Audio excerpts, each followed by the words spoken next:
안녕하세요. 2020년 5월 3일 일요일 지분경매로 토지개발업자 되기 저자 조응소입니다. 오늘 16강 할 차례죠. 공유물 분할 소송하고 부동산 처분금지 가처분, 보전 처분하고 본안 소송하는 방법에 대해서 앞으로 계속 말씀을 드릴 거고요. 오늘은 교재, 여러분들이 이 지분경매로 토지개발업자 되기 매일경제신문사에서 출판된 이 교재로 하고 있습니다. 교재 71페이지를 공부 들어갈 차례예요. 여기 보시면은요, 교재 71페이지입니다. 공유물 분할 소송하고 부동산 처분금지 가처분. 지난주에는 15강을 했습니다. 공유자 우선 매수 신청을 할 수 없는 경우에 관련돼 가지고 말씀을 드렸는데요. 가장 공유물 분할 소송을 통해 가지고 형식적 경매에 나갔을 때 공유자 우선 매수 신청을 할 수 없는 아주 가장 여러분들이 잘 알아야 되는 부분입니다. 가끔 질문하시는 분들 중에요, 형식적 경매에도 공유자 우선 매수 신청을 할 수 있는지 알고 형식적 경매에 나가면 내가 매수해 와야 되겠다 이렇게 생각하지만요, 형식적 경매라는 것은 타 공유자와 내 지분을 모두 경매에 나가기 때문에 제3자도 그 형식적 경매에 참여할 수가 있습니다. 그래서 내가 언제나 매수해 올 수 있는 것도 아니고요. 또 타 공유자가 공유자 우선 매수 신청을 통해 가지고 매수해 올 수도 없습니다. 제3자도 개입될 수 있는 이런 상황이고요. 또 공유물 분할 소송, 또 우리 지분 경매를 통해 가지고 공유자들 간의 관계가 어쨌든지 투자자 입장에서 어제도 보니까 우리 낙찰자 입장 말고요, 낙찰을 받았기 때문에 타 공유자 입장에서 또 저희한테 문의 오시는 분들이 있습니다. 그런 분들도 역시 대응하시기 위해서는 공유물 분할 소송이라든가 부동산 처분금지 가처분과 같은 이 투자자들이 알고자 하는 이런 내용을 같이 공부하셔야지 또 방어를 할 수가 있습니다. 낙찰자는 어차피 공격하는 입장이고요. 또 타 공유자들은 방어하는 입장입니다. 그래서 공격과 방어는 항상 법에서 양 당사자 간에 누구든지 공격과 방어를 다 해낼 수 있도록 법이 제정되어 있기 때문에 공부하는 이 입장에서는 투자자 입장과 또 방어하는 입장을 잘 체크해서 나머지 공유 지분까지도 낙찰해서 매수하는 이러한 전략과 또 내 지분을 사줄 사람을 찾아내는 이러한 전략들, 많은 전략들이 있어요. 그래서 또 그러한 지분들이 나왔을 때 아까 15강에서 말씀드린 공유자 우선 매수권을 행사하는 사람이 그 물건에 대해서 어떻게 파악하고 있는지에 관련된 이러한 판단에 대해서도 또 공부하셔야 됩니다. 그 후에도 또 향후 협의가 안 돼서 소송으로 갈 경우에 장기전으로 가면 누가 더 유리한지 이런 것들도 보셔야 되고요. 소송으로 가서 공유물 분할까지 갔을 때 그 물건에 남아있는 근저당이라든가 가압류 같은 이러한 제한 사항들은 어떻게 처리가 돼야 될지에 관련된 이런 내용까지도 말씀을 드리겠습니다. 오늘 공유물 분할 소송, 부동산 처분금지 가처분입니다. 이 관련해서 기본적인 사항을 좀 먼저 말씀드릴게요. 여러분들이 토지대장이나 건축물대장, 부동산 등기부등본을 공유물 분할 소송하기 전에 먼저 발급받으셔야 됩니다. 왜냐하면 소송비용 계산할 때 기타 비용 계산에 건물 소가 산정이라는 건물 소가를 산정해야 돼요. 왜 그러냐면 여러분들이 생각하시는 토지 같은 경우에는 공시지가 갖고 원고의 지분으로 이렇게 해서 가격을 내면 아주 간단합니다. 공유물 분할 소송에 이 소가 산정하는데, 그런데 이 소송비용 자동 계산 하려고 그러는 거예요. 그러니까 소송비용을 왜 이렇게 계산을 하냐면요, 인지를 제출하기 위해서 그럽니다. 인지를 사가지고 법원에 이 소송 서비스료로 인지를 사가지고 여러분들이 인지 대금을 제출해야 되는데, 바로 소송물 가액이라는 것은 내가 예를 들어서 1억을 받겠다. 그러면 1억에 대한 인지를 사서 너무 간단합니다. 1억을 받는 금전인 경우에는. 근데 이 공유물 분할 소송은 금전을 청구하는 것이 아니기 때문에 금전을 청구하는 것 같은 가격으로 환산을 해야 돼요. 근데 토지 같은 경우에는 간단한데 이 건물 같은 경우에는 이 건물 시가 표준을 내기 위해서는 조금 복잡합니다. 그래서 여기에는 지금 그 대한법률구조공단에 관련된 얘기를 책에는 이제 써놨고요. 여러분들이 이제 전자소송을 하시게 되면 전자소송에 관련된 그 홈페이지에 들어가가지고 그 밑에 보시면은 그 소송 비용 또 자동 계산하는 곳에 들어가서 하시는 방법도 있습니다. 여기 보시는 것 같죠? 대한법률구조공단 홈페이지에 들어가셔서요. 소송비용 자동 계산이라는 이 칸이 있습니다. 거기를 꼭 클릭하시고요. 가장 우측 끝 여기 보시면 본안 사건은 이제 그 우리 공유물 분할 소송이라든가 부당이득금 반환 소송 인지 송달료 계산할 때 여기서 쓰시면 되고요. 보전 사건은 가압류 내지는 가처분, 지금까지 우리 말씀드린 가압류나 가처분에 관련된 비용에 대해서 얘기하는 거고요. 경매 신청 비용 같은 경우에는 여러분들 말씀드렸던 여지까지 말씀드렸던 형식적 경매에 관련된 비용을 얘기하는 건데 하는 겁니다. 일반 물론 경매 신청도 마찬가지고요.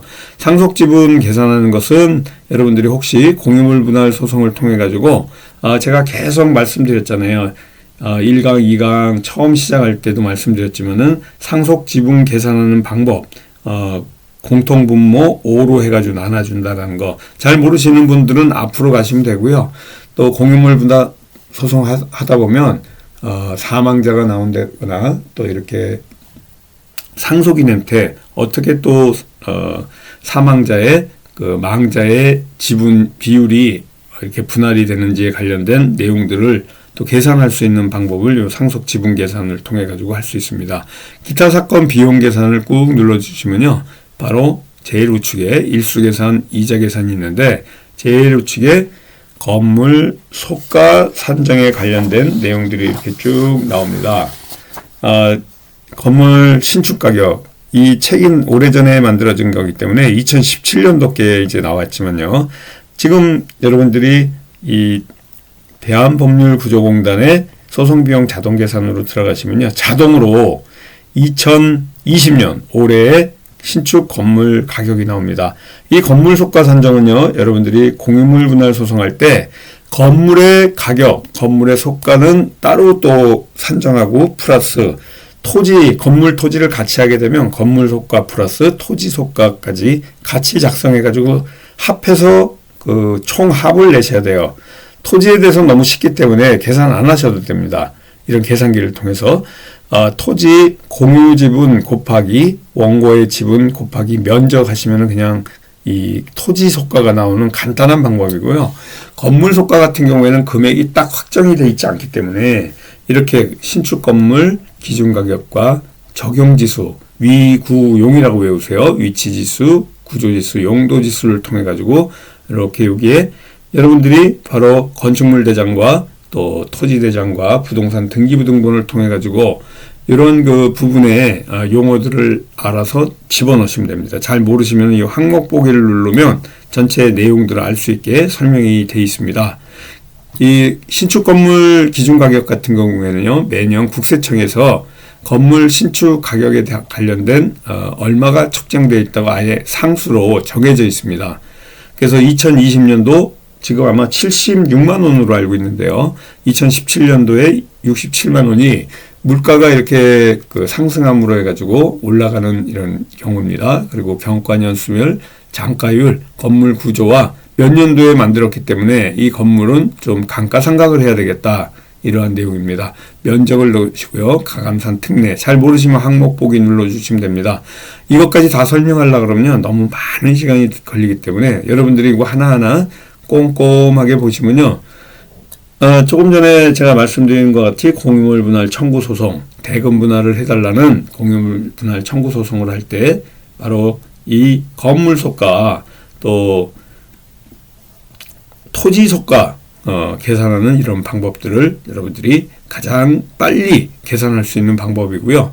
이 소액 산정 기준 같은 경우에는요, 요 3분의 1이 나오는 걸 찾아가지고 하셔야 됩니다. 공유물 분할 소송에 바로 산정 기준, 권리 및 소액 종류를 이제 말씀드리는데요. 여기 지금 그 대한법률구조공단 같은 경우에는 공유물 분할 소송이 이게 딱 나와 있질 않아요. 3분의 1이. 그래서 3분의 1인 부분을 찾으셔야 되고요. 전자소송에 가시면은 이 3분의 1이 그 공유물 분할 소송으로 해서 나오게 됩니다. 이 부분이 헷갈리시는 분들이 있는데요. 아무튼 이 상수가 3분의 1이라는 거, 공유물 분할 소송의 이 권리 및 소액 종류에 따른 산정 기준이 3분의 1이라는 요 사실을 꼭 기억해 주시고요. 계산기 딱 누르면 뭐 0.1초 만에 모든 이 건물 소가 계산이 딱 나옵니다. 과거에는 이렇게 오프라인식으로요. 부동산 시가 표준액표를 판매를 했어요. 이 책자를. 그래서 이 책자에서요.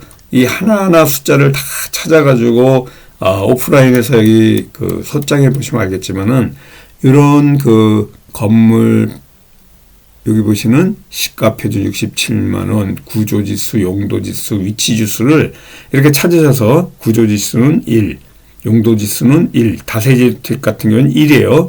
위치지수는 1.05, 이 경과년수별 장가율은 1- 가로하고 뭐 이렇게 공식이 있습니다. 그리고 면적을 넣고요. 여기 보시면 원고의 공유지분 비율과 3분의 1, 건물 이런 시가 표준 만드실 때요. 가장 중요한 요 대목이 여기입니다. 지금 원고의 공유지분 비율과 이 3분의 1을 꼭 써주셔야 돼요. 이 부분을 혹시 피고 그러니까 타 공유자의 공유지분 비율을 다 넣는다든가 모든 지분 비율 안 넣고 이걸 빼고 한다 그러면 여러분은 소가를 더 내시는 겁니다. 이 금액이 엄청 커지겠죠. 이게 커짐으로 해가지고 여기 보시면 220만 원 나왔는데요. 요 인지가 더 비싸지겠죠. 여러분들이 이 원고의 공유지분과 3분의 1이라는 요 상수를 쓰시게 되면요. 이 바로 인지가 저렴하게 되는 겁니다. 내가 인지를 좀 싸게 낼 수 있도록 법원에서는 이렇게 원고의 공유지분 비율만 건물 시가 표준을 구할 때는 이렇게 원고의 공유지분 비율과 3분의 1 이 상수를 쓰라고 하는 겁니다. 인지를 좀 저렴하게 나오게 하기 위해서 그렇습니다. 그래서 다시 말씀드리지만요. 여기 건물 시가 표준이라든가 또 이 대지 시가 표준 이거는 건물과 대지 같이 공통으로 공유물 분할 청구 소송을 제기한 경우이기 때문에 이렇게 내는 거예요. 그래서 여러분들이 이러한 그 공유물 분할 청구 소송하는 데 있어서 건물 시가 표준과 대지 시가 표준을 왜 만드는지 잘 모르시는 분들도 있습니다. 그런 분들은 지금 제가 다시 설명드리지만은 바로 인지액을 상정하기 위해서 건물 또 대지 시가 표준을 내는 거예요. 여러분들이 예를 들어서 다시 말씀드리지만은 금액을 청구하는 소송을 하면 금액이 아예 산정이 돼 있지 않습니까? 예를 들어서 내가 500만 원을 받는 소액 소송을 하겠다. 그러면 500만 원이라는 금액이 나왔기 때문에 여기에 바로 500만 원이에요. 그러면 아까 말씀드린 것 같이 여기 본안사건 인지 여기 딱 들어가시면요. 인지에 들어가시면 500만 원이라고 탁 치시면 돼요. 그러면 바로 인지 가격이 나옵니다. 근데 이렇게 공유물 분할 소송은 여기에 쳐가지고는 안 됩니다. 금액이 산정이 안 돼서. 그래서 기타 사건 비용에 들어가서 이 복잡한 적용지수, 위치지수, 구조지수, 용도지수와 같은 위구용, 또 경과년수별 장가율, 면적 이런 것들을 다 합산한 다음에 다시 말씀드리지만 강조합니다.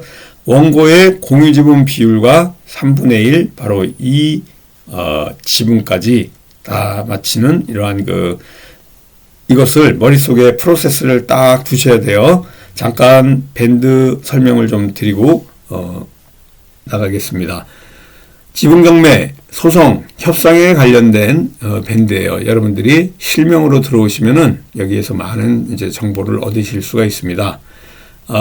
요번 5월 달에 이제 그 생활 방역으로 아마 5월 6일부터는 생활 방역으로 돌아갈 것 같아서 특강을 이제 시작합니다. 5월 26일 화요일 날 4시 반부터 7시 반까지. 그동안 2, 3, 4월은 이 코로나 감염 바이러스 상황 때문에 우리가 특강을 안 했어요. 그런데 이제 오랜만에 5월 26일 화요일 날 4시 반부터 1일 특강합니다. 교대역 13번 출구에서 하고요. 등록비가 5만 원입니다. 우리 홍범기 사무총장님 010-3033-9074 홍범기 사무총장님 이렇게 문의드려가지고요. 이 지분경매 소송 협상기술 특강에 대해서 여러분들이 공부해 나가시면 좋겠습니다.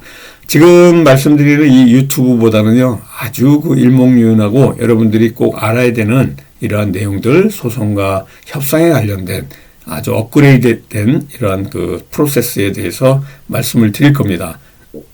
나홀로 소송하는 방법과 또 가장 중요한 협상에 관련돼서 말씀드릴 거고요. 교대역 13번 출구에 있습니다. 서초동에 있는 교대역 13번 출구, 서울 교대역 13번 출구 근처에 있는 이제 강의실에서 있는데요. 우리 홍범기 사무총장님 010-3033-9074번으로 문의 주시면 되고요. 5월 6일부터 다음 주 수요일이죠. 이렇게 이제 오프라인 강의가 정상적으로 진행됩니다. 지분경매와 소송과 협상 기술에 관련된 실전반 과정이고요. 6개월 과정입니다. 수시로 들어오시면 되고요. 5월 6일 날 여러분 오셔가지고 강의 등록해 주시고 들으시면 됩니다. 교육비가 300만 원이에요. 똑같은 장소 교대역 13번 출구에 있고요. 홍범기 사무총장님하고 전화하셔가지고요. 문의하시고 등록하고 오시면 됩니다. 5월 6일부터 정상적으로 이제 온라인, 오프라인 강의 시작되니까요. 여러분들 여기 참여해 주시면 될 것 같습니다. 그리고 새로운 소식을 하나 말씀드릴게요. 우리 이 밴드의 제목과 같이 지분경매와 소송과 협상, 물론 이 제목은 조금 바뀔 수가 있습니다. 지분경매, 소송과 협상에 관련된 사례집을 지금 원고가 다 맞춰져 가지고요. 매일경제 신문사를 통해 가지고 출판될 예정입니다. 조만간 나올 거고요. 지금 편집 중에 있습니다. 그래서 지분경매를 이 머릿말인데요. 지분경매를 잘 하기 위한 두 가지 핵심 포인트, 소송과 협상. 여기 보시면은 지금까지 우리 1월부터 지금 5월 초, 5월 오늘 3일인데요. 5월 첫째 주까지 16강 달려왔습니다. 이 내용들이 1번부터 여기 보시는 4번까지 내용증명 발송 1에서 2에 부동산 가압류, 부당이득금 반환 청구 소송이 이렇게 한 세트예요. 금전에 관련된 소송이죠. 부동산 처분금지 가처분 요 두 가지는 보전 처분이고요. 이 두 가지는 본안 소송입니다. 공유물 분할 청구 소송하고 부동산 처분금지가 한 세트죠. 또 협상의 5법칙, 시옷, 이응, 지읒, 치읓2에 관련된 이러한 그 두 가지 핵심 포인트에 관련돼서 여기 보시는 것 같이요. 본교재는 지분경매에서의 실전 사례를 통해 전작인 지분경매로 토지업 개발업자 되기에서 다루지 못한 부분인 실전에서의 사례 문서를 수록하여 중점적으로 공부할 수 있게 구성했습니다. 위 사각형 내지 네 가지 요소, 여기 사각형의 네 가지 요소인 소송과 협상, 바로 이 지분경매를 해결하는 핵심 포인트, 이 본문에 들어가기 전에 암기해야 될 상황인데 여러분들도 지분경매를 잘 하기 위해서는 이 네모에 있는 칸 요거 캡처 잘 해가지고요. 그냥 이 1, 2, 3, 4 프로세스 외우시면요. 아주 쉽습니다. 지분경매를 해결해 나가는 프로세스입니다. 우리 아까 말씀드린 실전반에서는요. 이러한 프로세스를 기본으로 해가지고 물건을 우리 지분 물건 누구도 손을 댈 수 없는 경쟁률이 최고 높아야 2대1, 3대1 이상 올라가지 않는 기본적인 공부하는 분들은 해결하는 데 굉장히 어려움이 있지만 우리 실전반 공부를 통해서 깊이 있는 공부를 하신 분들은 누구나 쉽게 풀어나갈 수 있는 이러한 물건들을 다루는 실전반에서 다루는 공부를 이제 그 다음 단계에 하시는 겁니다. 그래서 이 네 가지 핵심 사항을 중심으로 공부할 거고요. 이러한 그 실전에서의 해결 프로세스로서의 무기를 쓰면서 아까도 말씀드린 것 같은 이러한 그 내용까지 계속 공부해 나갈 거니까요. 제가 조금씩 이 머릿말로 통해 가지고 요 2권 새롭게 나오는 지분경매 플러스 소송 협상 사례집도 다음 강의부터 조금씩 여러분들하고 같이 공부해 나가도록 하겠습니다. 아까 말씀드린 1일 특강하고 지분경매 실전 사례고요. 오늘은 이렇게 73페이지까지 공부했습니다. 다음 주에는 소장 본문에 들어가 가지고요. 원고 피고 이 소장을 어떤 프로세스로 하는지 74페이지부터 공부해 나가도록 할 겁니다. 오늘 이 소장 쓰시는 것 중에 가장 중요한 부분이 여기에요. 원고의 공유지분 비율과 이 3분의 1이라는 거 쓰는 이유는 바로 인지 가격을 좀 저렴하게 해주기 위해서 법원에서 이렇게 제정해 놓은 겁니다. 아주 이 소송을 제기하는 사람한테 유리하게 해놓은 거죠. 이런 것들을 혜택이라고 할 수 있습니다. 이 내용을 제목에 오늘 올려놓은 것 같죠. 원고의 공유지분 비율과 이 3분의 1로 줄여주는 요 상수 굉장히 중요한 요소다. 이걸 마지막으로 해서 오늘 공부 마치도록 하겠습니다. 다음 주 5월 10일 또 5월 9일이나 5월 10일 주말에 제 17강 공부 시작하도록 하겠습니다. 감사합니다. 안녕히 계십시오.